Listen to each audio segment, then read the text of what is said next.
आज हम बात करेंगे linear equation in two variables के बारे में। तो linear equation in two variables हम लोग क्लास 9th में भी पढ़ चुके हैं। एक इक्वेशन जो कि ax plus b y plus c is equal to 0 की फॉर्म में हो।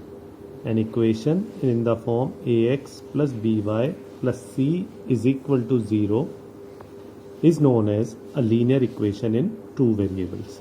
यहाँ पर a, b और c कोई भी रियल नंबर्स हो सकते हैं। से एक कंडीशन लगी रहती है कि a और b दोनों ज़ीरो नहीं होने चाहिए साइमल्टेनियसली, उनमें से कोई एक ज़ीरो हो सकता है। तो फिर उस इक्वेशन को हम linear equation in two variables कहते हैं।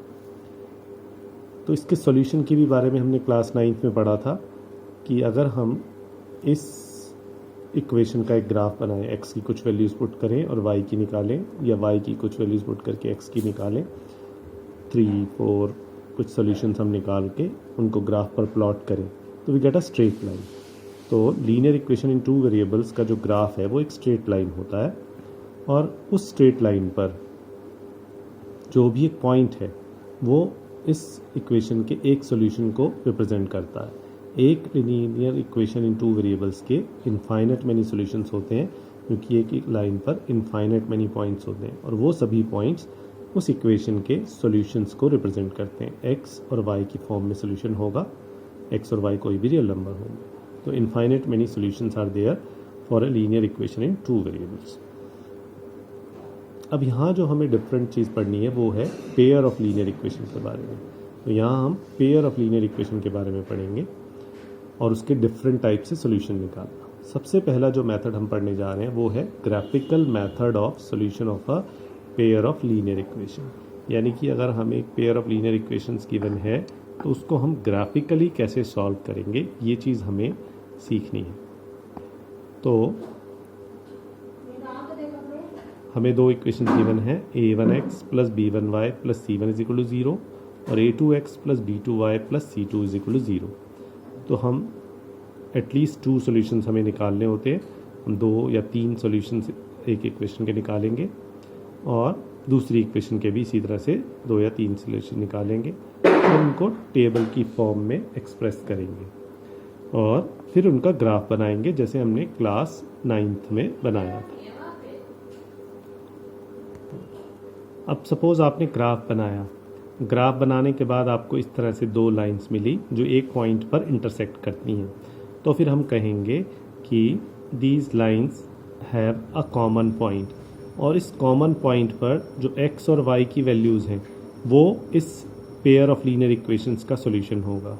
माइंड इट, अगर 2 लाइंस एक पॉइंट पर इंटरसेक्ट करती हैं तो उस पॉइंट पर जो x और y की वैल्यूज़ होंगी वही उस सिस्टम ऑफ लीनियर इक्वेशन या पेयर ऑफ लीनियर इक्वेशंस का सॉल्यूशन होगा। अब सपोज हम बिना ग्राफ बनाए ये जानना चाहते हैं कि इस सिस्टम ऑफ लीनियर इक्वेशन के कितने सॉल्यूशंस हैं, तो हमें रेशो निकालना होगा कोफिशिएंट्स का। अगर x के कोफिशिएंट्स का रेशो मतलब a1/a2 और y के कोफिशिएंट्स का रेशो b1/b2, दोनों रेशोज आपस में इक्वल नहीं आते हैं, a1/a2 not equal to b1/b2 आता है, then the system of equations will have a unique solution. वो दोनों लाइनें ग्राफ बनाने पर सिर्फ एक ही पॉइंट पर कट करेंगी। वो pair of system of linear equations, pair of linear equations एक इंटरसेक्टिंग लाइंस को रिप्रेजेंट करेगा। तो बिना ग्राफ बनाए भी हम बता सकते हैं कि ये जो इक्वेशंस हैं वो कैसा ग्राफ बनाएंगी। तो ये जो इक्वेशंस हैं इंटरसेक्टिंग लाइंस का ग्राफ बनाएंगी अगर आपका a1/a2 b1/b2 के इक्वल नहीं है, और इस केस में हम कहते हैं कि they have a unique solution, and जो इंटरसेक्टिंग पॉइंट पर x और y की वैल्यू है वो ही इस सिस्टम का लीनियर सिस्टम का सॉल्यूशन होगा, इस पेयर ऑफ लीनियर इक्वेशंस का सॉल्यूशन होगा, और एक ही कॉमन पॉइंट है इसलिए यूनिक सॉल्यूशन। और हम कहते हैं कि the system, the pair of linear equations is consistent. अगर सॉल्यूशन मिल रहा है तो सिस्टम या pair of linear equations is consistent. अब हम आते हैं सेकेंड केस पर, जब आपके x के कोफिशिएंट्स, y के कोफिशिएंट्स और कांस्टेंट टर्म तीनों रेशो सेम है, a1/a2, b1/b2 और c1/c2 तीनों इक्वल है।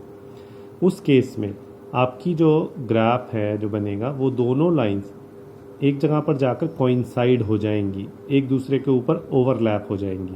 यानी कि अगर आप जानना चाहते हैं कि वो system of equations overlapping lines को रिप्रेजेंट करेंगे तो आपके तीनों रेशोज इक्वल होने चाहिए, A1/A2, B1/B2 और C1/B2। अगर तीनों इक्वल हैं तो जो पेयर ऑफ लीनियर इक्वेशंस है वो एक ओवरलैपिंग लाइंस को रिप्रेजेंट करेगा, कोइंसिडेंट लाइंस को रिप्रेजेंट करेगा। और क्योंकि इन दोनों लाइंस में इनफाइनाइट मैनी पॉइंट्स कॉमन होंगे तो हम कहेंगे they have infinite many solutions और pair of equations is consistent. तो अगर यूनिक सॉल्यूशन है या फिर इनफाइनाइट मैनी सॉल्यूशन है, उन दोनों ही केसेस में पेयर ऑफ इक्वेशंस को कंसिस्टेंट कहा जाता है, क्योंकि सॉल्यूशन एग्जिस्ट कर रहा है तो कंसिस्टेंट है, चाहे वो यूनिक सॉल्यूशन हो या फिर इनफाइनाइट मैनी सॉल्यूशन हो। तो इनफाइनाइट मैनी सॉल्यूशन की कंडीशन क्या हुई, तीनों ratio same, A1/A2 equals to B1/B2 equals to C1/C2। अब हम आते हैं थर्ड केस पर। थर्ड केस में सपोज A1/A2 और B1/B2 तो इक्वल हैं but not equal to C1/C2।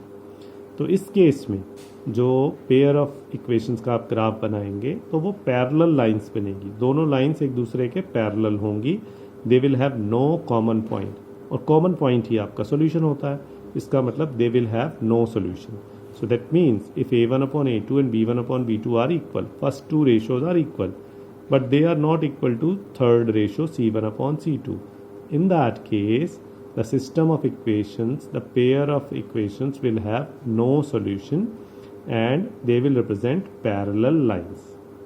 And as solution is not existing, the pair of equations is inconsistent. Inconsistent लिखा है ये मैंने, वहाँ पर कंसिस्टेंट था पहले दो केसेस में, इस केस में ये इनकंसिस्टेंट हो। अब मैं आपको तीनों केसेस का एक एक एग्जांपल देता हूँ। एक इक्वेशन मैंने ली 2x - 3y + 8 और दूसरी 3x + 4। A1/A2 हो गया 2/3, कोफिशिएंट्स लेने हैं। B1/B2 हुआ y के रेशोज, y के कोफिशिएंट्स का रेशो -3 और यहाँ से 4। तो 2/3 - 3/4 के इक्वल नहीं हो सकता, चाहे आप इसको कैसे भी करें। आप ऐसे क्रॉस मल्टीप्लाई करके भी दे सकते हैं, ऐसे 8 आता है, ऐसे -9, तो 8 - 9 के इक्वल नहीं होता है। So first two ratios are not equal, तो यानी कि इसमें यूनिक सॉल्यूशन होगा।